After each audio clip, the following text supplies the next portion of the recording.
যদি এনেকুৱাকৈ আমাৰ জীৱন চলে আমি জান্নাতত যাব পাৰিম। জান্নাতত যোৱাটো কিমান সস্তা, সৰুৰ ঘৰৰ যৌতুকৰ বস্তু বিচাৰিলে জান্নাত পাই যাম, মুঠেই নহয়। তাৰে বাবে আমি জান্নাতত যোৱাৰ বাবে সৰু কাম দি দিছে। মই 4টা কথা আলোচনা কৰিম, মাত্ৰ আল্লাহ পাকে 2টা কথাই কৈ দিছে, ইন্নাল্লাযীনা আমানু ওয়া আমিলুস সালিহাত কানাত লাহুম জান্নাতুল ফিরদাউসি নুজুলা। আল্লাহ পাকে কৈছে, যে ব্যক্তিয়ে নিশ্চিতভাৱে আল্লাহৰ ওপৰত ঈমান আনিছে আৰু নেক কাম কৰিছে, ভাল কাম কৰিছে, আল্লাহ পাকে সেই সকলক জান্নাতুল ফিৰদাউস দান কৰিছে, জান্নাত দিছে। সৰু কাম, এই নেক কামটো আমি কমকৈ কৰোঁ, বেয়া কামটো বেছিকৈ কৰোঁ, বেয়া কামটো বেছিকৈ কৰোঁ। পবিত্ৰ কোৰআনত আল্লাহ কয়, ওয়াকালাল্লাযীনা কাফাৰু লা তাসমাউ লিহাযাল কুৰআনি ওয়ালগাউ ফীহি লাআল্লাকুম তাগলিবুন। আল্লাহ পাকে কৈছে, আল্লাহৰ ৰাসূলে যেতিয়া কোৰআন তিলাওয়াত কৰিছিল, ওয়াকালাল্লাযীনা কাফাৰু, তেতিয়া ইছলামৰ শত্ৰু দুশ্মন সকলে কৈছিল, লা তাসমাউ, কোৰআন নুশুনিবা, কোৰআন নুশুনিবা। কি কৰিবা?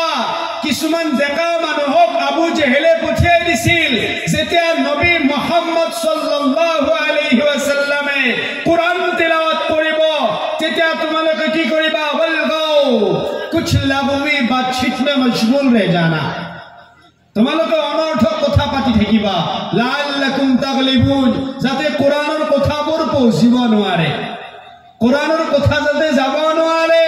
এই চিন্তা কোনে কৰিছিল? মুসলিমে নে ইসলামৰ শত্ৰুৱে? শত্ৰুৱে কৰিছিল। এতিয়া সকল কি ইসলামৰ শত্ৰু নেকি? চিল্লাই আছে যে ইসলামৰ শত্ৰু নহয়, মুসলিম। সেইকাৰণে আল্লাহ কৈছে, লা তামুতুন্না ইল্লা ওয়া আনতুম মুসলিমুন। তোমালোক ইমানদাৰৰ এপইন্টমেন্ট পালা, কিন্তু ইমানৰ দায়িত্ব পালন নকৰিলা। ইমানদাৰৰ দায়িত্ব যদি পালন কৰিলাহেঁতেন, কোৰআনেৰ আলোচনা চলি থাকিলে তোমালোকে চিল্লাই নাথাকিলাহেঁতেন। তাৰমানে আমি মুসলিম নয়, এটা আমার দাবি মাত্র। আমি মুসলিম, এটা আমার দাবি। আমি প্রধানমন্ত্রী, এটা আমার দাবি, সত্যি নয়, এটা সত্যি নয়। আমার দাবি আমি সত্যি বলে প্রমাণ করতে পারবো না, সেই কোয়ালিটিটা আমার ভেতরে নাই, আমি কেমনে প্রুফ করব? তাই আমি আল্লাহক ভয় করু। আল্লাহ কয়, ইয়া আইয়ুহাল্লাযীনা আমানু, হে ইমানদার সকল, ইত্তাকুল্লাহ, আল্লাহ ভয় করা, আল্লাহ ভয় করা। আল্লাহ ভয় করি আল্লাহর রাসূলের সুন্নাত মোতাবেক আমল করি জীবনটো সুন্দর করা। বেয়া পাইছে আপোনালোকে? বেয়া পাইছে? কথা বুঝি পাই আছে ইনশাআল্লাহ? মাশাআল্লাহ। মই চেষ্টা কৰিছো, মইতো বাংলা ক'ব নোৱাৰো, অলপ অলপ ক'ব পাৰো, কিন্তু ফুলফিল ক'ব নোৱাৰো। ভুল হৈ গ'লে ক্ষমা কৰিব, নিজে বুজি ল'ব। যেহেতু আমাৰ ওচৰত বাংলা কোৱা মানুহ কম আছে, আছে অলপ দূৰত আছে, আৰু মই যিবিলাক জলসাত যাওঁ, দিনী মেহফিলত যাওঁ, ধৰ্মসভাত যাওঁ, সেইবিলাকত মই সদায় অসমীয়াতে কথা পাতো। যদি মই বাংলাত চৰ্চা আহি যায়, তেন্তে মোৰ বাংলা আহি যাব, আপোনালোকৰ নিচিনা মই বাংলা ক'ব পাৰিম। মোৰ বাংলা 100% বুজি পাওঁ, সব বুজি পাওঁ। আপুনি কি কয় কওঁতে অলপমান সমস্যা, চৰ্চা নাই কাৰণে। চৰ্চা থাকিলে এইটো হৈ গ'লহেঁতেন। ইনশাআল্লাহ আপোনালোকে ইচ্ছা কৰিলে, দোৱা কৰিলে ইনশাআল্লাহ এইখিনি হৈ যাব। ভাষা চৰ্চা কৰা, সাহিত্যৰ চৰ্চা কৰা, এইবিলাকো ইবাদতৰ ভিতৰতে গণ্য হ'ব। যদি সেই নিয়ত থাকে কি যে ভাষাৰ দ্বাৰা মই বাংলা ভাষা শিকিম, ইংৰাজী শিকিম, শিকি মই ভাষাৰে আল্লাহৰ দিনৰ দাৱাত দিম, সব হ'বনে নাই? সব হ'ব। তেতিয়াহ'লে ভাষাৰ গুৰুত্ব আছে। ভাষা শিকিব লাগে, জানিব লাগে, বুজিব লাগে। মাশাআল্লাহ, আপোনালোকে বুজি পাই বুলি জানি মই আনন্দিত হৈছো, সুখী হৈছো। তাৰে বাবে আমি শিক্ষাৰ ওপৰত গুৰুত্ব দিব লাগিব।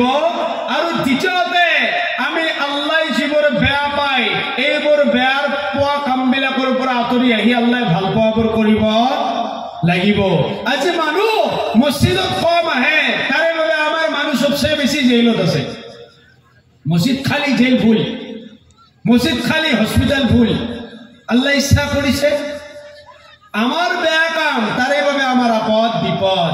আমাৰ বালা মুসিবত নুগুছে এটাৰ পিছত এটা আহে আৰু আমি আল্লাহ বাদ দি কোরআন বাদ দি ইসলাম বাদ দি বহু বেশি টাকা পয়সার মালিক হব পারিছু কিন্তু হুকর মালিক মনের যেটা সুকুন শান্তি সেটার মালিক কিন্তু হতে পারবো না সেটা হতে পারবো না আল্লাহ কয় লা তাতমাইন্নু বিযিকরিল্লাহিল কুলুব এই দিলের মধ্যে শান্তি কেবল আল্লাহর কামের মধ্যেই পাওয়া যায় আল্লাহর জিকিরের মধ্যে পাওয়া যায় টাকা পয়সায় হুক দিব নোয়ারে আল্লাহ দিব পারে টাকা পয়সা হয়ে গেলে মানে আল্লাহ পাহরি যায় আল্লাহ পাহরি যায় বড়ুয়া পাড়ায় রানীগঞ্জের মানুষের কথা মই নাজানো কিন্তু বিভিন্ন ধরনের যদি আমি চাও তেতিয়াহ'লে দেখা পাও পয়সা বেশি হয়ে গেলে আল্লাহ কারোর লাগে আল্লাহ না লাগে এতিয়া হয়ে যাব চলি যাব বিপদত পড়িলে হে আল্লাহ লাগে এইবিলাক ভুল কথা ধনী হওয়া কোনো বেয়া কথা নহয় পয়সা হওয়া বেয়া কথা নহয় আল্লাহ এটা শর্ত দিছে পয়সা লওয়া কোনো অসুবিধা নাই কিন্তু হারাম রাস্তারে নহয় হালাল রাস্তারে লওয়া হালাল রাস্তারে লওয়া কিয়ামতের দিনা 5টা প্রশ্ন করা হবে তাত পয়সার কথাও প্রশ্ন করা হবে না নাই হব আমার কথা প্রশ্ন করা হব এতিয়া আমার জীবনটোর কথাও প্রশ্ন করা হব আল্লাহর রাসূল সাল্লাল্লাহু আলাইহি ওয়াসাল্লাম কয় লা তাসুলু কদম ইবনি আদম ইয়াউমাল কিয়ামা মিন ইনদা রাব্বিহি হাত্তা ইউসআলু আন খামস লা তাসুলু কদম ইবনি আদম আদমের কোন সন্তানে এক কদম ভৰি লৰচৰ কৰিব নোৱাৰিব তেতিয়ালৈকে 5টা প্ৰশ্নৰ উত্তৰ নিদিব এক নম্বৰ প্ৰশ্ন কৰা হ'ব আন উমৰিহি ফিমা আফনা